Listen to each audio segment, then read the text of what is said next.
Nonveg को कितने दिन तक स्टोर कर करके रखते हैं?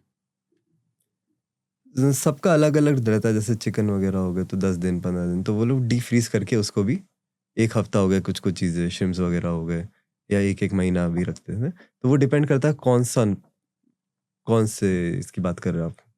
मतलब नॉनवेज मतलब भले सी फूड हो, सी फूड भले के चिकन हो, भले मटन हो, तो इनको एक इसकी शेल्फ लाइफ कितनी रहती है और यहाँ पे ये लोग कितने दिन दिन तक स्टोर कर करके रखते हैं? जैसे कि चिकन वगैरह हो गया तो उसको 10 से 15 दिन रख दिया उसको, वो भी पूरा उसके बोन सारी चीज़ें उसको फिले बना के, फिले बोल रहा हूँ सॉरी, उसको काट के सारी चीज़ें रख दी। उसको फिर डीप मतलब वैक्यूम पैक करके रख देते थे, तो उसको 10 15 दिन तक रख सकते हैं। उसके बाद आपका फिश वगैरह हो गया तो उसका भी सेम यही है, 1 हफ्ते तक शेल्फ लाइफ हो गई। तो सारी चीज़ें प्रोसेस करके रख देते हैं, डीप फ्रीज कर देते हैं, तो खराब नहीं हो रहा है वो चीज़। बट आपको नहीं लगता कि वो भी कहीं न कहीं फर्मेंट तो हो ही रहा है ना? फर्मेंट नहीं मतलब कुछ सड़ तो रहा ही है ना वो भी एक तरह से? अगर क्योंकि हम -30 डिग्री पे रखिए मान लो चीज़ें, अगर नॉर्मल उसमें आ गए तो वो तो भी खराब हो डिके तो हो जाएगी। ही रहा है ना। हाँ, जैसे अगर वो अगर डिके हो गया ना आप तो वो देखो ना कि हम अभी थोड़ी देर पहले हमने एवरेस्ट के ऊपर पॉडकास्ट किया था। हाँ। अब एवरेस्ट पे तो हमेशा माइनस में ही टेम्परेचर रहता है हुँ। और वहाँ पे भी सालों पुरानी बॉडियाँ पड़ी हुई हैं, हुँ, हुँ, ठीक हुँ। है? बट जब उन बॉडी को देखा जाता है तो एकदम फ्रेश तो नहीं है वो। बट डिकेड है, बट सोचो 1-1 साल से वो पड़ी हुई है ना, नॉर्मल टेम्परेचर में तो सड़ चुकी होती, पूरी खत्म तो थी। That's what. तो यहाँ पे भी तो जैसे वहाँ पे माइनस में ही इतना टेम्परेचर है, -40 -60 तक टेम्परेचर जाता है। आप अगर यहाँ पे -30 भी रख रहे हो, आप उसको पैक करके भी रख रहे हो, तो भी चीज़ सड़ तो रही है ना। तो आपको नहीं लगता कि गलत हो रहा है लोगों के साथ? हाँ, मतलब लोगों को ये है कि अगर आपको फ्रेश खाना चाहिए, तो मैं तो सजेस्ट करूँगा कि फिर आप अवॉइड ही करें इस तरीके, क्योंकि ये चीज़ें तो होती ही है और इसमें कोई डिनाई कोई कर भी नहीं पाएगा, कोई बड़ा से बड़ा रेस्टोरेंट भी हो, कि हम लोग नहीं स्टोर करके नहीं रखते, बिल्कुल ताज़ा आ रहा है। नहीं, नहीं, आप पूरा स्टोर करके आपके पास डीप फ्रीज़ है, हर चीज़ है, वो रखा है। चीज़ ऐसी खराब नहीं हो रही, उनका टेम्परेचर मेंटेन किया हुआ है, बट वो हाँ, पुराना है। तो ये चीज़ तो लोगों को माननी पड़ेगी। अगर आपको पसंद नहीं है, नहीं खाना आपको पुराना, मैं तो बोलता हूँ आप अवॉइड करो, जाना ही छोड़ दो। ऐसी ची और क्या चीज़ें होती हैं किचन्स में जो लोगों को नहीं पता होता, बट अगर लोगों को पता चल जाए तो लोग जाना बंद कर देंगे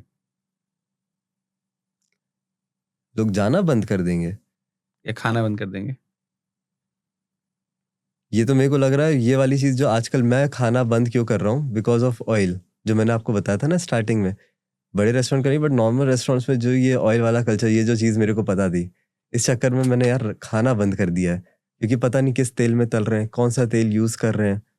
अच्छा पता चला, और ऐसा आप देखना कभी-कभी आप जाओगे, तो ऐसा तेल तैरता हुआ दिखेगा, तो जो कितना जनरली ज़्यादा रहता है। आपके किचन्स में ऑयल कौन-कौन से यूज़ होते हैं? किस तरह के ऑयल यूज़ होते हैं ज़्यादातर वेजिटेबल ऑयल। खाने के लिए जो हाँ, प्रिपरेशन होती है? प्रिपरेशन होती है और वेजिटेबल ऑयल। आप क्या सजेस्ट करते हो कौन से ऑयल यूज़ करनी चाहिए? घर पे जो मैं अब आजकल प्रेफ़र करता हूँ, मैं या तो मस्टर्ड ऑयल या कोकोनट ऑयल। क्योंकि मेरे ख़्याल से जो इंडिया का एनवायरनमेंट है, जो हमारा टेम्परेचर है, उस हिसाब से हमारे लिए लोकल ये जो ऑयल है, ये हमारे लिए बेस्ट है।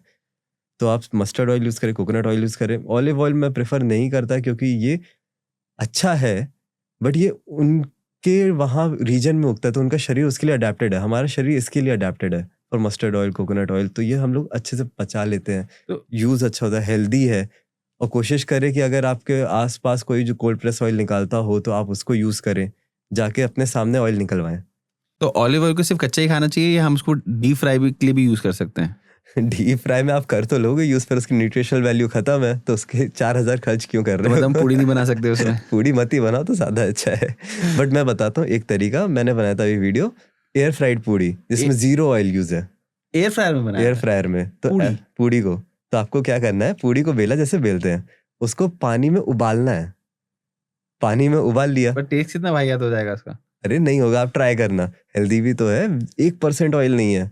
तो ठीक है, उसको आपने उबाल लिया। अब उबाल के उसको आपने रखा एयर फ्रायर में, और उसको फिर आपको बस 5 मिनट के लिए एयर फ्राई करना है। तो देखना बढ़िया फूल जाएगा, ऊपर से ब्राउन हो जाता है, नीचे से ब्राउन हो जाता है, 3-4 पूड़ियाँ एक साथ बन के तैयार हो जाएगी, without a single drop of oil. पर उसमें वो पूड़ी वाला टेस्ट नहीं आएगा।